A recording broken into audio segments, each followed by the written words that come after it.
السلام علیکم۔ محمد حضرت صدیق اپنے پروگرام پولیٹیکل ڈائریز کے ساتھ حاضر خدمت ہے۔ 5 جولائی 2025 ہفتے کا دن ہے۔ یوم عاشور شروع ہو چکا ہے، 9 محرم ہے آج، اور قربانی تا قیامت یاد رکھنی ہے۔ یزیدیت مرد آباد، حسینیت زندہ باد۔ یاد رکھیے گا، دین حسینیت ہے، دین یزیدیت نہیں ہے۔ یزیدیت کسی بھی شکل میں ہو قبول نہیں کی جا سکتی ہے۔ بڑی کوشش کی اسٹیبلشمنٹ نے حالات ایسے بنانے کی، مگر حالات آپ کے سامنے موجود ہے، اور اس پہ گفتگو کریں گے۔ بھارت کو منہ کی کھانی پڑتی ہے ہر بار، وہ بھی سمجھنا، اور احتجاج شروع ہونے والا ہے پاکستان تحریک انصاف کی طرف سے۔ ملک قرضوں سے ڈوبا اور عیاشیاں چل رہی ہیں، تنخواہ دار طبقے کو پوری طرح سے نچوڑ لیا گیا ہے۔ یاد رکھیں آپ، کئی لوگ آج بھی یزید کو امیر المومنین توبہ نعوذ باللہ کے نام سے جانتے ہیں۔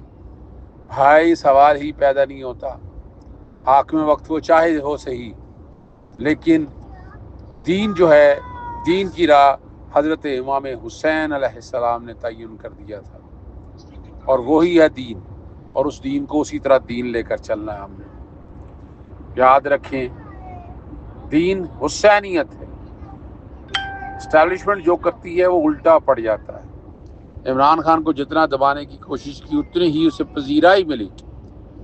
جتنے جھوٹے کیس بنائے سب رفع دفع ہو گئے، کچھ رہ گیا وہ ختم ہو جائیں گا۔ عوام کو جتنا لا علم رکھنے کی کوشش کی، اسے اتنا ہی عوام باشعور ہوئی۔ قاتلوں کو جتنا عزت دینے کی کوشش کی، وہ اتنا ہی ذلیل ہوئے۔ نواز شریف کو لائے اور یہ خاتون سے ہی لاہور میں ہار گئے۔ ملاقاتیں خفی رکھی گئی، وہ ایکسپوز ہو گئی، اور نتائج بھی پتہ چل گئے۔ اب کے بھی حکومت کو گرانے کی سازش میں مصروف ہے، تو اس کا وقار بلند ہوگا۔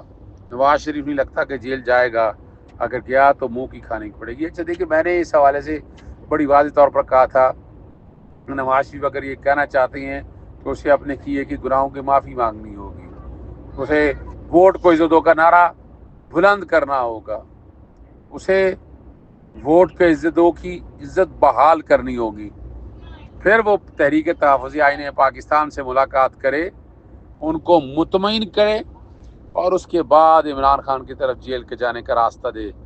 عمران خان ایسے ہی نہیں ملیں گے، جس نے اس نظام کی تباہی و بربادی کی ہے، اسے کیوں ملنا ہے؟ اگر اتنا شوق ہوتا تو 3.5 سال نواز شریف خاموش نہ رہتے۔ نواز شریف کی خاموشی اس بات کا ثبوت ہے کہ نواز شریف اس ہائیبرڈ رجیم کا حصہ ہیں۔ یہ ہائیبرڈ رجیم کا اقرار خواجہ آصف بارہا کر چکے ہیں۔ خواجہ آصف نے بتایا تھا 2018 میں اگر حکومت عمران خان کی آئی تھی تو اپریل 2019 میں جنرل باجوہ سے رابطہ ہو گیا تھا۔ اور یاد رکھیں، 3.5 سال ہو گئے ہیں، اگر ایسے حالات ہوتے تو اب تک حکومت سے ہاتھ اٹھ گیا ہوتا اسٹیبلشمنٹ کا۔ عمران خان کا تو 8 مہینوں کے اندر اندر ہاتھ اٹھ چکا تھا۔ یہ تو حالات اور واقعات نے سچ ثابت کر دیا۔ اب تو کوئی ایسی بات رہ نہیں گئی ہے کہ جسے مزید تحقیق کی ضرورت ہو۔ وہ ایک پیج کا یا باقی باتوں کا اب تو خود کہنا شروع کر دیا نون لیگیوں نے، انہوں نے کہنا شروع کر دیا۔ اب تو وہ قصیدے گاتے ہیں کہ ایک پیج کے، آج بھی کہتے ہیں کہ ہم ایک پیج پہ بیٹھے ہیں، حالانکہ ایک پیج پہ نہیں ہے، پیج تو وہ پھٹ چکا ہے۔ بھارتی deputy chief of the army staff lieutenant general Rahul R Singh نے اعتراف کر لیا ہے کہ یہ 2019 کے بعد 2025 کی فتح بھی سالوں تک یاد رکھے گی، یعنی 2019 کی فتح بھی یاد رکھیے گا، بھولے گی نہیں، اس کا ذکر بھی بار بار ہوتا رہے گا۔ کا کہنا تھا کہ پاکستان کو ہماری نقل و حرکت اور اسٹریٹجک تیاریوں کا پہلے سے علم تھا۔ ڈی جی ایم او سطح کی بات چیت کے دوران پاکستان کی جانب سے اشارہ دیا گیا تھا کہ وہ جانتا ہے کہ ہمارا اہم دفاعی نظام متحرک ہے۔ لگتا ہے پاکستان کو بھارت بارے معلومات براہ راست چین کے ذریعے مل رہی تھی۔ نہیں، اب تو بات کلیئر ہوگی۔ میں تو پہلے دن سے بات کر رہا ہوں کہ چین نے جس طرح پاکستان کا ساتھ دیا، چین کی انٹیلیجنس جو ہے وہ پاکستان سے بہت بہتر ہے، اور چین کا دفاعی نظام، air strike, air defence system, اور آپ یاد رکھیے گا ریڈار سسٹم ان کا، اور انہوں نے با کمال اور ساری انفارمیشن جو پاکستان کو ملی اور پاکستان کی کامیابی میں ایئر فورس کا بڑا ایک کردار ہے، وہ بھولا نہیں جائے گا، وہ یاد رکھا جائے گا، اور ہمیں بھولنا بھی نہیں چاہیے اس بات کو۔ 10 محرم کے بعد یعنی آئندہ پیر والے دن عمران خان کی جانب سے احتجاج کی کال دی گئی ہے۔ گزشتہ احتجاج ایران اسرائیل جنگ کی وجہ سے ملتوی کر دیا تھا۔ علیمہ خان کے مطابق علی امین گنڈا پور اور سلمان اکرم راجہ نے عمران خان کی ہدایت پر احتجاج کا پلان بنا لیا ہے اور ہم اس پلان سے مطمئن ہیں، یہ علیمہ خان صاحبہ کہتی ہیں۔ دیکھنا ہے کہ پیر والے دن احتجاج واقعی کر سکیں گے یا دن آگے پیچھے ہوں گے، لیکن اگر احتجاج کرنا ہے تو بھرپور کرنا ہے، آرگنائز کر کے کرنا ہے، لوگوں کو اکٹھا کر کے کرنا ہے، پیچھے نہیں ہٹنا۔ یاد رکھیے گا اگر اور یہ میں پہلے بتا دوں، میں تو 3-3.5 سال سے ایک ہی بات کہہ رہا ہوں کہ سڑکوں پہ نکلیں گے تو کامیابی ملے گی، ورنہ کامیابی نہیں ملے گی۔ آپ کو کامیابی لینا ہے تو سڑکوں پہ نکلنا ہے۔ اور پبلک انٹرسٹ میں بہت کام کرتا ہوں، میں ہائی کورٹوں میں جاتا ہوں، عدالتوں میں لے کے جاتا ہوں، بڑی جان مارنی پڑتی ہے، بڑی محنت کرنی پڑتی ہے، اور وہ عوامی مفاد میں ہوتا ہے کہ جہاں عوام کو فائدہ ہو۔ اب عوام کو فائدہ دینے کے حوالے سے جو پچھلے دنوں سے متنازع تقریر چل رہی ہے، اس پہ تو لوگوں کے بہت اعتراضات ہیں، اور وہ اعتراضات بھی اپنی جگہ ٹھیک ہیں، یعنی اس کو جسٹیفائی کرنا بڑا مشکل کام ہے۔ جسٹیفائی کون کرے گا؟ یہ تو ان کا کام، یہ تو کوئی نہ کوئی، یہ تو وہ ہے جس کا اختیار ہے، پر وہ عدالتوں کا اختیار ہے اس معاملے کو وہ کس طرح لے کر چلتی ہے۔ غریب اور قرضدار ملک اشرافیہ ملک کو دیمک کی طرح چاٹ گئی، مگر کوئی شرم نہیں۔ اسپیکر، ڈپٹی اسپیکر قومی اسمبلی اور ڈپٹی چیئرمین سینٹ نے تنخواہوں میں اضافے کے بعد 19,50,000 روپے کے اضافے ماہانہ کے حساب سے 6 ماہ کی اکٹھی تنخواہیں کی مد میں 85 لاکھ روپے وصول کر لی۔ اب پیسہ ہے نا جی، چھوڑنا تو نہیں ہے۔ کیا ہے کارکردگی بتائیں ذرا قوم کے سامنے کہ کیا بڑی کارکردگی دکھی ہے انہوں نے؟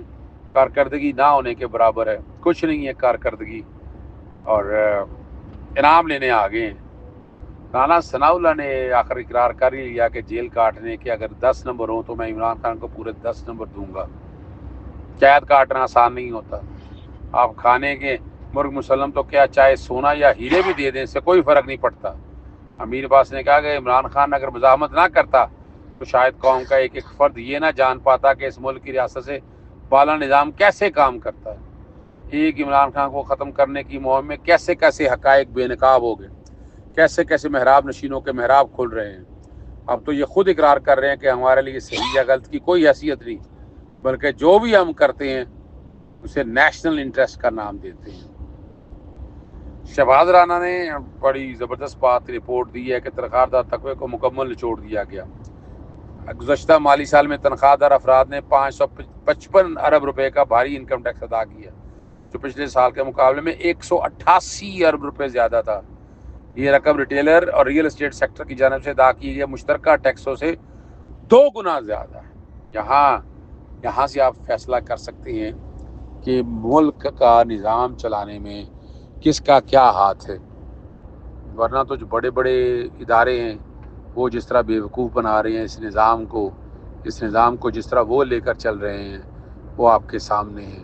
اس نظام کو اگر بہتری کی طرف لے کے جانا ہے تو وہ سوچنا ہے کہ وہ کیسے لے کے جائیں گے، وہ اس کے لیے آپ کو پوری جدوجہد کرنا ہے، اور جدوجہد اس طرح سے ہوگی جس طرح کا نظام ہے۔ اگر اس طرح سے آپ نہیں جدوجہد کریں گے تو نظام وہ نہیں چل سکے گا۔ ہم نے چیزوں کو آگے لے کر جانا ہے، چیزیں جتنی تیزی سے آپ آگے لے کے جائیں گے اور جتنا تیزی سے آپ میرٹ اور باقی چیزوں کو دیکھیں گے اس کے رزلٹ بڑے ہی پازیٹیو ملیں گے آپ کو۔ اگلا ہفتہ چھٹیاں تو ہو چکی ہیں، اس میں بہت ہی اہم معاملہ ہے، وہ مخصوص نشستوں کے حوالے سے ہے کہ یہ سماعت غالباً 11 جولائی کے لیے ہے۔ کل میں بتاؤں گا آپ کو اس کے بارے میں مزید۔ وہ لاہور ہائی کورٹ میں میں نے سیکشن 104 کی آئینی حیثیت کو چیلنج کیا ہوا ہے۔ وہ جتنے ٹائم کے اندر جو بھی ٹائم دیا ہو وہ ٹائم اپنی جگہ ہے، لیکن اس ٹائم کو آگے بھی بڑھایا جا سکتا ہے، اور آئین اجازت دیتا ہے اس بات کی۔ میں ثابت کروں گا کہ پاکستان تحریک انصاف کے ساتھ جتنی زیادتی ہوئی ہے وہ زیادتی کا ازالہ ضروری ہے۔ مخصوص نشستیں اگر پاکستان تحریک انصاف کو نہیں ملنی تو وہ کسی بھی دوسری جماعت کو نہیں مل سکتی ہیں۔ وہ جو کہ اگر آزاد لوگ زیادہ ہیں تو وہ حصہ آزاد لوگوں کا ہے. اسی تناسب کے حوالے سے وہ سیٹیں بھی آزاد اگر ہو کے ایک گروپ بنا لیں یا کوئی ایسی چیز بنا لیں. اب سنی اتحاد کونسل کے حوالے سے تو مانا ہوا ہے نا, تو وہ سنی اتحاد کونسل کی سیٹیں ہیں اور سنی اتحاد کونسل جانے اور ان کا کام جانے. اجازت چاہتا ہوں. السلام علیکم, اللہ حافظ. پاکستان زندہ باد.